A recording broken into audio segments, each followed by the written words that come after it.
ओम नमो भगवते वासुदेवाय. बालदोस्तांनो, श्रीकृष्णाचा हा अवतार 8वा अवतार आहे. आणि या अवतारामध्ये लहानपणापासूनच श्रीकृष्णाने अनेक लीला दाखवल्या. त्या आता आपण एकापाठोपाठ एक पाहणार आहोत. आजच्या कथेचं नाव आहे हरिहर भेट. आपण मागच्या कथेत पाहिलं की तुरुंगामध्ये वसुदेव आणि देवकी होते आणि त्यांना हा 8वा मुलगा झाला वसुदेवानं. तो गोकुळात आणून नंदबाबाच्या पत्नीजवळ यशोदेजवळ ठेवला.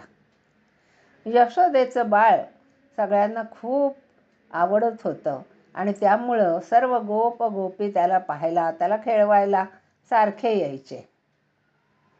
सगळ्यांना हे बाळ अतिशय छान वाटलं होतं. त्याचं कारण तो भगवंताचाच अवतार होता. गोपी तर सर्वात पुढे होत्या.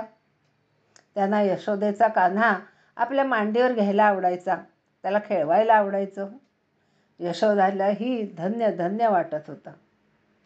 आपल्या बाळासाठी एवढे जीव ओवाळून टाकतात हे बघून तिला खूप समाधान झाले.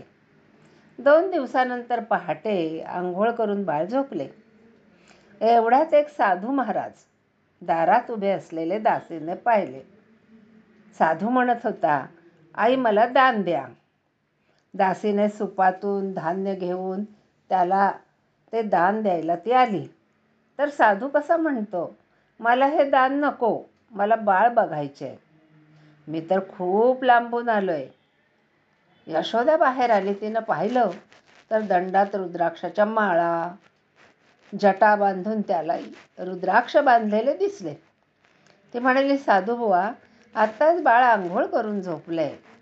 तर साधू म्हणाला, आई तुमचे बाळ खूप मोठे आहे, त्याला काही होणार नाही, मला एकदा बघू द्या. एवढ्यात बाळ जागे होऊन रडायला लागले. काही केल्या रडायचे थांबेना. शेवटी एका म्हाताऱ्या दासीनं बाळाला साधूजवळ नेलं. बाळ एकदम रडायचं थांबलं. बाळाला पाहून साधूची समाधी लागली. साधूच्या वेशात तेथे साक्षात शंकर आले होते. त्यांना ते कृष्णाचे बाळरूप पाहायचे होते. बालरूप कृष्णाला पाहून त्यांची समाधी लागली. हरी हर भेट झाली. साधूने बाळाला खूप आशीर्वाद दिले आणि ते समाधानाने परतले.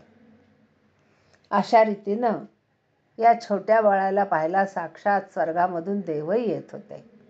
अशा सुंदर सुंदर बाळलीला गोपाळ कृष्णाच्या आपण पाहणार आहोत. ही गोष्ट तुम्हाला आवडली का? आणि आवडली असेल तर सबस्क्राईब करा आणि आपल्या इतर दोस्तांशी शेअर करा. जय श्रीकृष्ण.